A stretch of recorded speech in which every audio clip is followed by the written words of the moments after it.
ధరణి దరిద్రం కాక తెచ్చిన పోర్టల్తో భూములు గాయం. ప్రభుత్వ అసైన్డ్ ల్యాండ్స్కి అయితే లెక్కపత్రాలు పేదల భూములు గుంజుకున్న బీఆర్ఎస్ బ్యాచ్. చెప్తున్నాం కదా, అప్పుడు గతంలో 1970s నక్సలైట్ల దాటికి తట్టుకోలేక ఆనాటి భూస్వాములు దొరలంతా కూడా ఆ రోజు పారిపోవడం జరిగింది. ఆ భూములను నక్సలైట్లు అంతా కూడా పేద ప్రజలకు పంచినటువంటి భూములను మళ్ళా కేసీఆర్ ధరణి పేరిట తీసుకొచ్చేసి ఈరోజు వాళ్ళ లీగలైజ్ చేసిండు. అదే కేసీఆర్ ఇచ్చినటువంటి దరిద్రం. ధరణి అనేది ధరణి కాదు, దొరని.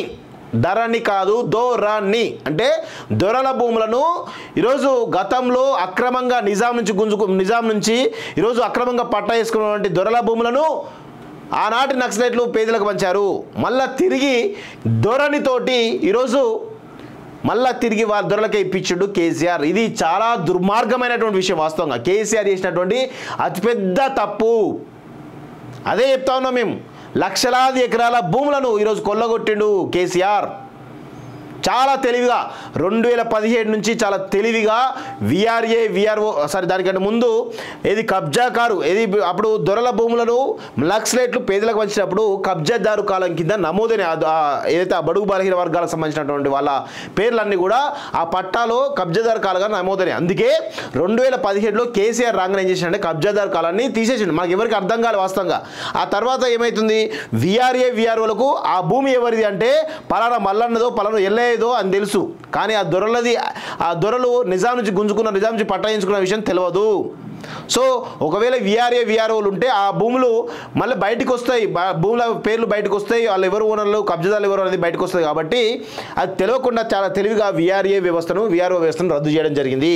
ఆ తర్వాత ఏమైంది, మెల్లిగా రైతు బంధు తోటి మళ్ళీ యాక్చువల్గా పట్టదారులు ఎవరితో వాళ్ళకు డబ్బులు పడేసి లీగలైజ్ చేసేసిండు. ఆ తర్వాత ధరణి తీసుకొచ్చేసి పూర్తి లీగలైజ్ చేసేటువంటి ప్రయత్నం చేసిండు కేసీఆర్. ఒకవేళ రేవంత్ రెడ్డికి చిత్తశుద్ధి ఉంటే, అదేవిధంగా పొంగులేటి శ్రీనివాసరెడ్డికి చిత్తశుద్ధి ఉంటే గతంలో 2017కు ముందున్నటువంటి వ్యవస్థను ఆ భూ వ్యవస్థను మొత్తంగా కూడా మళ్ళా పునర్నిర్మించాలి. అది చేసేటువంటి దమ్ము ధైర్యం సీఎం రేవంత్ రెడ్డి కానీ పొంగులేటి కానీ ఉందా అని చెప్పేసి కాలేజీ డిమాండ్ చేస్తూ ఉంది. ఖచ్చితంగా తీసుకురావాలి. బడుగు బలహీన వర్గాల భూములు లక్షలాది ఎకరాల భూములను ఈరోజు దొరలు తిరిగి పొందినారు. ఆ భూములను మళ్ళీ తిరిగి పేద ప్రజలకు ఇప్పించాల్సినటువంటి బాధ్యత సీఎం రేవంత్ రెడ్డి తీసుకోవాలి. అదేవిధంగా ఆయా శాఖ ఎవరైతే మంత్రి ఉన్నారో పొంగులేటి శ్రీనివాసరెడ్డి తీసుకోవాలని చెప్పేసి కూడా డిమాండ్ చేస్తూ ఉన్నాం. దీనికి సంబంధించి ఆ కమిటీ వేశారు కదా, కోదండ రెడ్డి, సునీల్ కానీ అదేవిధంగా లక్కిరెడ్డి కానీ వీళ్ళందరూ ఉన్నారు కదా, దయచేసి మీరందరూ కూడా ఆ దిశగా మరి ప్రయత్నిస్తారని చెప్పేసి కూడా కాలేజ్ టీవీ భావిస్తూ ఉంది. లేకపోతే మిమ్మల్ని కూడా ప్రశ్నించే అవకాశం ఉంటుందని తెలుస్తూ ఉంది.